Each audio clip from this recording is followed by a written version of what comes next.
Social মিডিয়ায় শুভশ্রী গঙ্গোপাধ্যায়কে উদ্দেশ্য করে কটূক্তির অভিযোগ এবার পুলিশের দ্বারস্থ হলেন তার স্বামী এবং তৃণমূল বিধায়ক রাজ চক্রবর্তী।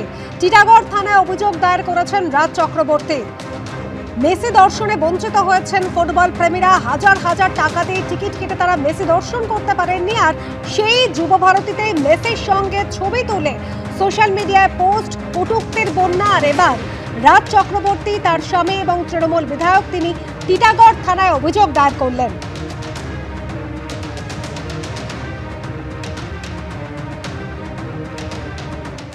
থানাতে কারণ এফআইআর করলাম একজন নারীকে যেভাবে কুৎসা এবং নোংরা ইঙ্গিত এবং তার শারীরিক গঠন, তার পরিবার, তার বাচ্চা কাচ্চা নিয়ে যারা এগুলো করছে, আমি তাদেরকে সবাইকে চিহ্নিত করে আমি তাদের এগেনস্টে আমি স্টেপ নেব।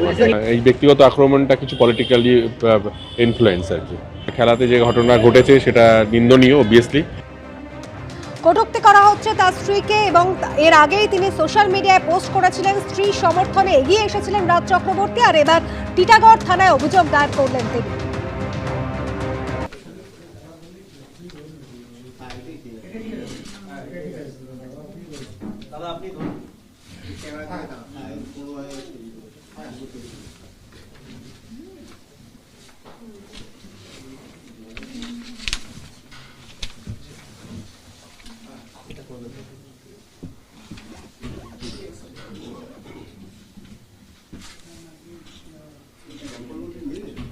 হ্যাঁ, ইডিতে গেছিল, বিখ্যাত তো।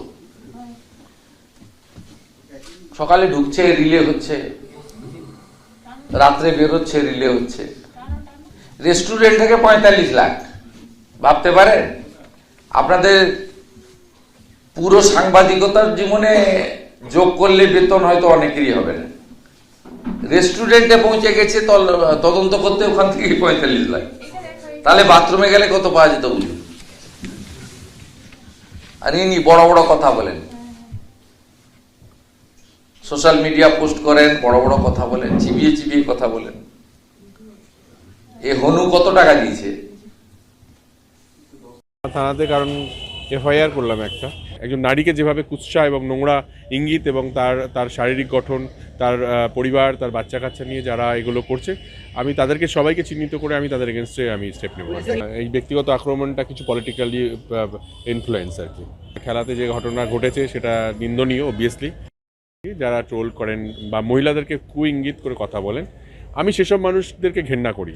এবং আমি সেটা শুধু আমার পরিবারের জন্য না, যে কোনো মহিলাকে কেউ যদি নোংরা কথা বলে, সে রাস্তায় হোক, সোশ্যাল মিডিয়া হোক, যেখানে হোক, আমি প্রতিবাদ করার জন্য দাঁড়িয়ে আছি। এবং আমার সামনে যদি